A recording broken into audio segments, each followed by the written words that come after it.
seems like only 5 months ago since I was last here. So what's happened in the last 5 months? Well, it's been an interesting 5 months. We have continued to import from Europe, obviously. I think the main thing that we've noticed is that the logistics problem has come to a fore. And I've been quite vocal over the last 5 months about how lorry drivers are in short supply. I've been quite vocal in that, and how they're deemed by the UK government to not be skilled, and clearly it's a very skilled job. Mary, do you fancy driving an HGV? No way. Why not? It could be fun. Well, it could be fun, but I think with my knees I'd have trouble getting up there to start off with. But that aside, although I'm quite nifty at reversing, I don't fancy reversing with a trailer that size. Indeed. No, but apparently it's not skilled. I mean, it's incredible. But apparently being an HGV driver is not a skilled job at all. Yeah. Anyway, so yeah, no, we have been having a very interesting time with logistics. But being the business we are, we obviously have to continue to supply. It's been a very interesting few months, because what we've seen is that sales of alcohol are actually increasing. So for my business, that's great. I mean, I'm not going to complain about increased sales of alcohol, obviously, but I suspect people are drinking more because they're so fed up with Brexit. What we have seen, though, on a serious front, like Phil has previously said, it's the extra stock that we're now having to carry to ensure that we can maintain the standards that we aspire to. That for me is the crucial thing.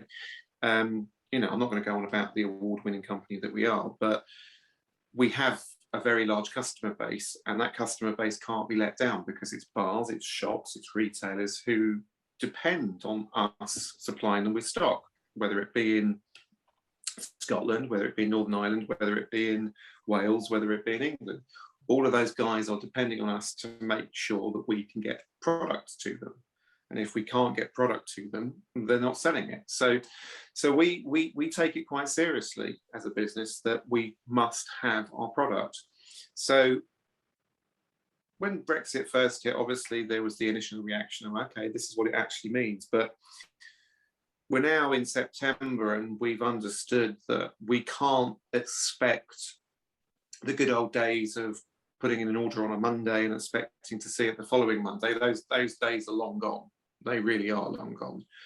We now expect to put it in on the first of the month and expect to see it on the first of the following month, if the wind's blowing in the right direction and everybody's done what they're supposed to do.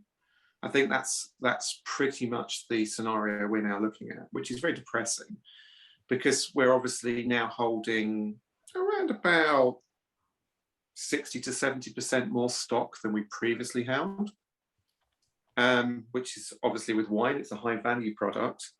So monetary terms, that's a big number.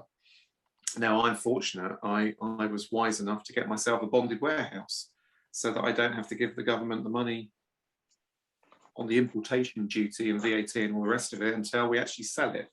So I was very wise in that respect. But there are many businesses out there in the UK that are having a pretty torrid time because they don't have the luxury of a bonded warehouse. Now, in terms of what we've experienced as a business, as I say, logistics is probably the biggest hurdle in the UK right now.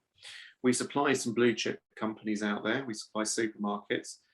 They've had less than a good time over the last few months. I think it's been widely reported about supermarket shortages. I was aware of this was going to happen back in February. I absolutely knew this was going to happen because we could already see the supply chain in Belgium, France, Germany, Italy, Spain completely collapsing. Not because of the supply chain in those countries, but because they couldn't get it across the border, because the declarations weren't being done, because the Europeans didn't understand what they needed to do, because the UK side was struggling to get the sheer volume of backlog through the systems.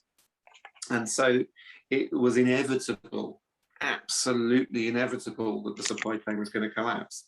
And it slowly has collapsed over the summer period, and it's not getting any better. This is the thing that people seem to forget. They think it's going to come out all right in the end. It really isn't. This is the thing that people still haven't grasped. that slowly but surely, it's the drip. The analogy I would use, it's the drip, drip, drip effect, isn't it? That, you know, we left on January the 1st and everything worked perfectly fine. And everything was fully stocked and everything was just tickety-boo. But slowly but surely, that line goes missing and this line goes missing and another line goes missing because there isn't the logistics or the just-in-time deliveries that all these supermarket systems rely on to actually make it happen.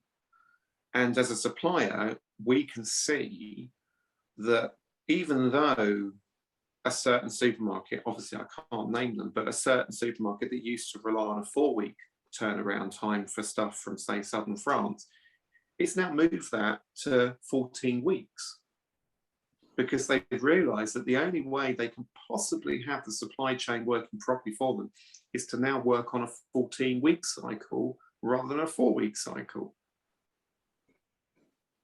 Now you multiply that up by an average supermarket has 600 lines just on wine, just on wine. I'm not talking about food, I'm talking about wine here. But you multiply that all the way up, you can see the magnitude of the problem. Because where's all that stock going to go? You know, they've only got warehouses that are so big. And so when you start thinking about the pure logistics of what's going on right now, I'm not talking about lorries, I'm talking about storage space, I'm talking about guys to actually move this stuff when you've got backlogs. I'm talking about you've picked it up and you put it in the last depot before it hubs into the UK. That's the sort of stuff I'm talking about. The pure logistics of this stuff. You realise that the supply chain is actually physically being broken deliberately, not because people don't know what to fill in the paperwork. Most people have worked out what you need to do on the paperwork now, even though that's an archaic system, which I hasten to add they're now getting rid of next year, and we go to another system which nobody knows how to use yet. So we're in this really, really bizarre situation that the minority of the general public in the UK voted for this scenario. You've got businesses screaming out in all sectors saying it isn't working. And yet government isn't saying a word. National mainstream media isn't saying a word because they've been basically, what's the best way of putting it? They've been told to shut up, basically. The only true media that reports it is social media and international media. And yet you'll still have the plucky Brexiteer on my Twitter feed tell me that it will all be fine and Europe needs us more than we need them. It's incredible. It's incredible that we're this far along and still people believe that this is a good idea. I mean, my company has done well during COVID, not because we are particularly clever with COVID. We've only done well because of the fact I took the measures to make sure that we were prepared. And this is the salient point a lot of people miss. It was interesting, Phil, talking about the VAT thing.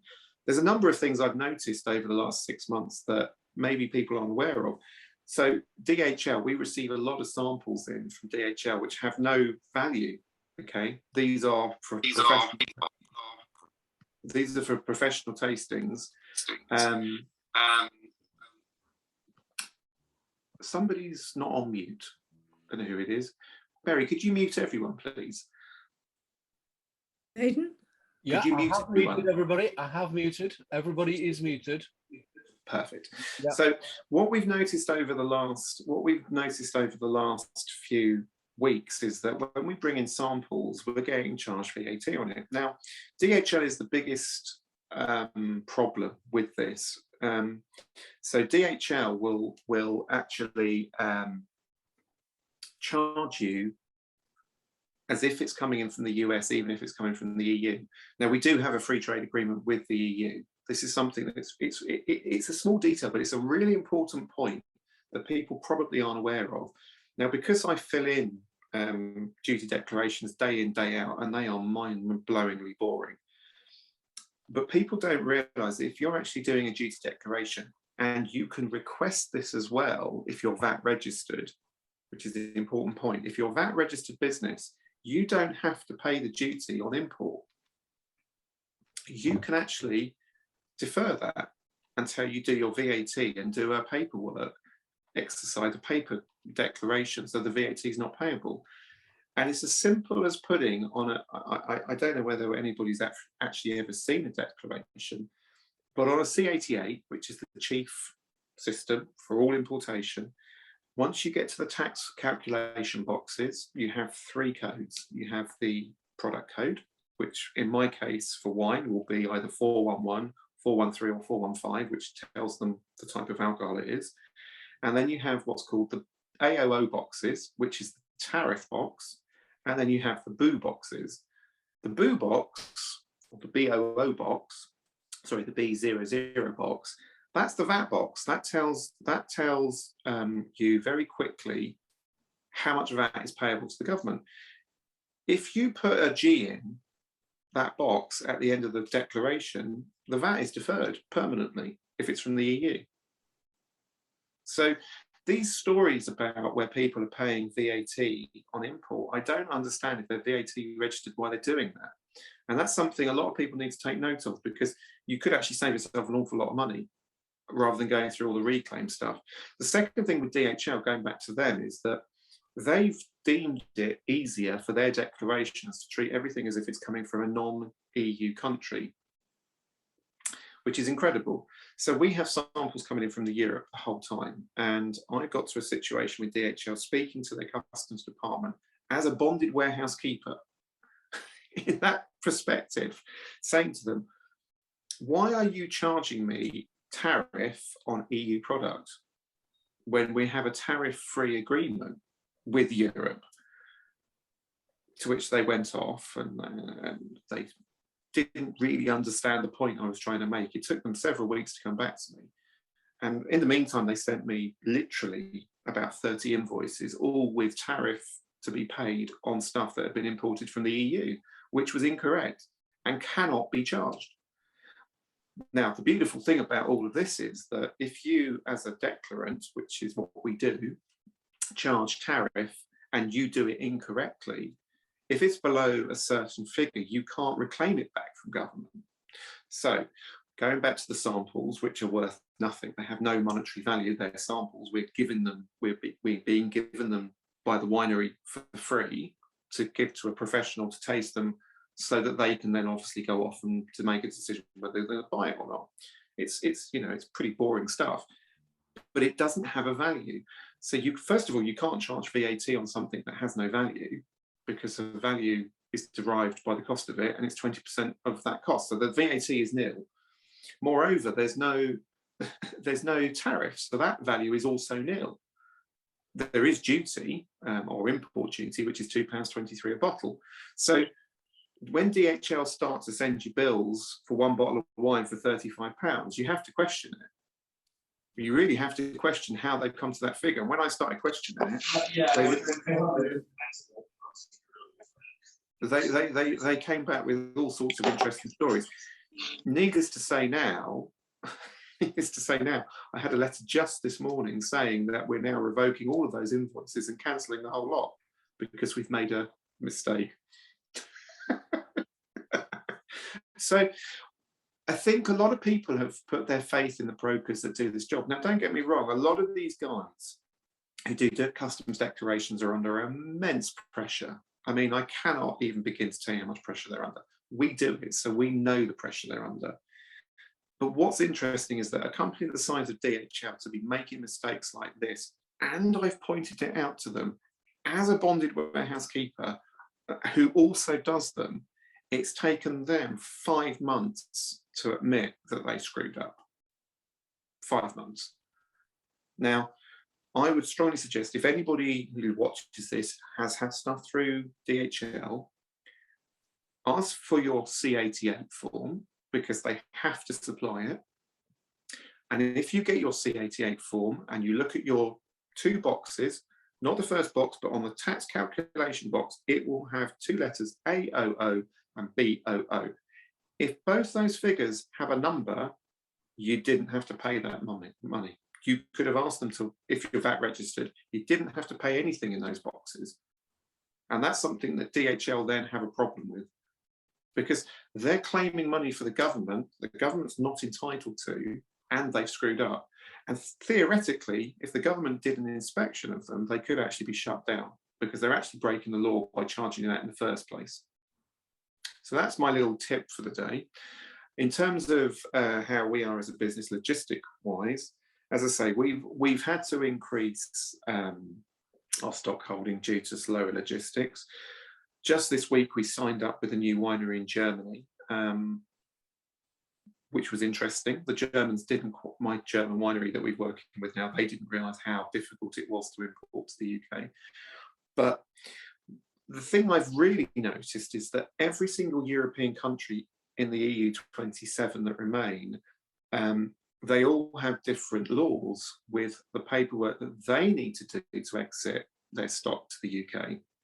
Now, most people in the UK will have the perception that it's a trading bloc and so the rules are the same for every country. That's the biggest mistake anybody can make. Every single nation state within the EU has different rules to import and export, which is a really important point. What I've noticed is the most difficult country of all to import goods from is actually Italy. Why Italy, I don't know. But on average, we're finding it taking between 7 to 8 weeks to get stuff across from Italy, as a rule. The fastest seems to be France. And then in the middle, you have Spain and Portugal. And then just behind them is Germany and Austria. Those are the countries we import from. But Phil, again, who's obviously left now, asked about exporting. We are just about to open, as he suggested, I'm just about to open a business over in Europe, because we're now starting an export business from our bonded warehouse to be able to supply retailers over there with non-European wines. And it's interesting that some of the issues we're seeing, particularly with American wine going into Europe, are quite fantastic. You actually need a wet stamp to get stuff across. There's nothing electronic will work. It has to be a physical wet stamp to get it into Germany. And that is going back nearly 40 years in terms of technology. So I think that the UK really needs to take a long, hard think about where we're going, because the one thing that people probably aren't even aware of is that 0 checks have happened at the UK border in Dover this year. Dover customs are not stopping a single vehicle going through. And they won't be checking a single vehicle until about February, March 2022. And the reason they're not checking a single vehicle is because they don't have the facility to do it. It's not because they've been kind or they're trying to make it easier. It's the simple fact that they don't have the resources, which again, you have to ask the question. This is the UK government who wanted to have Brexit, was aware it was going to happen in 2016, forced it through in 2021, but didn't actually have any physical ability to control its border. Now, I seem to remember one of the things that all the Brexiteers were banging on about was controlling the border. But we actually have no control of the border at all. The people who are actually controlling what's coming into the UK is the EU. That's the irony. Everything that we have problems with is actually on the EU side, where they're controlling them. The paperwork is correct on the EU side and the UK side. We haven't heard from HMRC UK for any controls this year. Not a single shipment, nothing, not one. In fact, that's less control pre-Brexit than post-Brexit, because we used to have controls when we were in the single market. They used to check our pallets and make sure it was all legitimate. So far this year, not a single check has happened, and we've probably had in, I would say, about 400 to 500 pallets of wine. So, you know, it gives you a good, I hope it gives people an idea of what's going on. Drivers in the UK are in short supply because the EU drivers don't want to come here because it's too much of a pain in the arse, frankly. The UK drivers are up in arms because all the EU drivers have gone, and so there is a shortfall. There's a massive shortfall in HGV drivers in the UK. I was talking to an HGV director a few weeks back. He was telling me that there's currently 10,000 jobs available tomorrow, but they need at least 60,000 HGV drivers to actually get the systems back to where they should be, going back a few years now. And this has been a long-standing problem. But remember, these guys are not skilled, so it's not important. And you can't get anybody in from the EU to do the jobs because it's not skilled. So the government is causing a problem for itself there. And I think it's been widely reported that the government feel that actually we should recruit from within. Well, okay. Well, how long is it going to take to train 60,000 people to drive a lorry exactly? How long is that going to take? A year, 2 years, 3 years, 5 years, 10 years? I think we might have all got a bit hungry by then. So, you know, we have a government that's in denial. We have a supply chain for my sector, the wine industry, that is slowly but surely drip, drip, drip, collapsing. We have a market that is still expanding, bizarrely. And despite all of the things we're doing by holding considerable stock, by shipping months in advance, to counteract all of the negative effects that are being borne right now, you do wonder when it will crack and when the supply chain itself, that link in the supply chain, will actually go and it all falls apart completely. I don't think it's far away. With the more rigorous checks that are coming in December, in October, which is only a month away, I think things will get considerably worse. It doesn't affect my industry in October, but it does affect the food industry, the wider food industry. It's very bleak. The only upbeat message I've got is that due to my previous meeting viewing on here, was that we were banging on about VI1s last time, which was the registration from the EU. The government actually backed down. They realised that maybe they were being a little bit stupid, and they have actually backed down on that. And it's the first U-turn that we've seen on the government in terms of wine legislation ever. And we will now be pushing for organics, whereby they want you to do the following thing. As an importer, I have to register as an organic importer. And in that importation, I have to be audited to make sure that I'm protecting the integrity of those organic products. Fair enough. But just to be careful, I can't mix my organic bottles with my non-organic bottles due to contamination worries. Oh, that's a cracker. That's a cracker. Well, I'm sorry, Daniel. I'm afraid we're going to have to finish with that to give Michael a chance. But that is an absolute corker. Absolutely. Important. It's important to not mix your bottles. It is, obviously. Yes. Mm. Well, we always knew never to mix our drinks, but not mix the bottles, no.